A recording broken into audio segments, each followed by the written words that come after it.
Alhamdulillahi Rabbil Alamin. Salatu wassalamu ala Rasulillahil Karim. Amma ba'd. Assalamualaikum warahmatullahi wabarakatuh.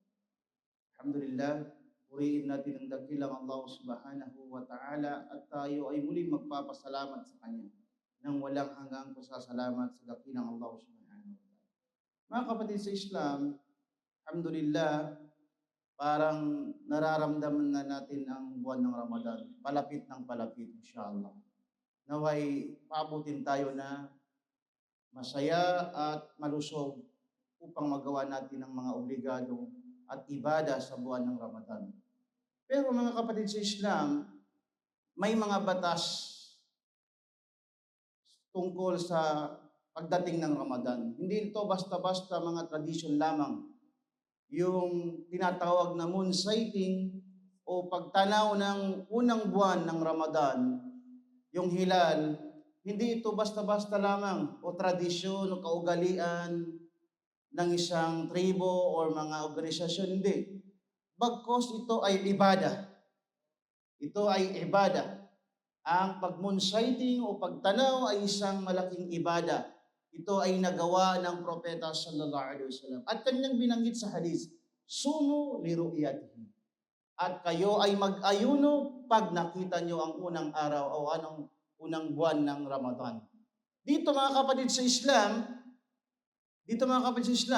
may susundin tayong na may batas na ginawa na ng Islam.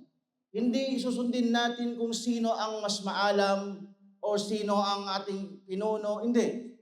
Sundin natin ang hadith ng propeta sallallahu alaihi wasallam at tayo ay sumunod sa Allah at sa kanyang propeta sallallahu alaihi wasallam. At sino man ang sumunod sa Allah at sa kanyang propeta ay magtatagumpay dito sa mundo hanggang sa kabilang buhay. Wa may yuti'illaha wa rasulahu faqad faza fawzan 'azima. At sino man ang sumunod sa Allah at sa kanyang propeta ay magtatagumpay. Mga kapatid sa Islam, bilang isang Muslim, ito ay ibada. Dapat sumama tayo o makilahok tayo sa pagtanaw ng unang araw ng buwan ng Ramadan. Hindi lang basta tayo nakahiga o hintay lang tayo. Dapat may cooperative tayo o may kooperasyon tayo sa mga ulama natin at magtaat tayo sa kanila.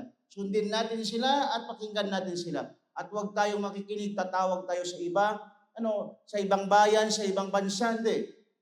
May mufti tayo dito, may mga ulama tayo dito, sila ang susunod natin. Dahil susunod tayo sa Allah, sa Rasul, at saka sa huling na pinagkalooban ng pinuno ng mga Muslim. Yun ang mga mufti. At wajib, obligado ang sumunod sa kanila. At magkakasala ang mga Muslim na sumuhay sa mga mufti o sa mga ulama nila. Naway inshallah topikan tayo ng Allah subhanahu wa ta'ala at paabutin tayo sa buwan ng Ramadan. Assalamualaikum warahmatullahi wabarakatuh.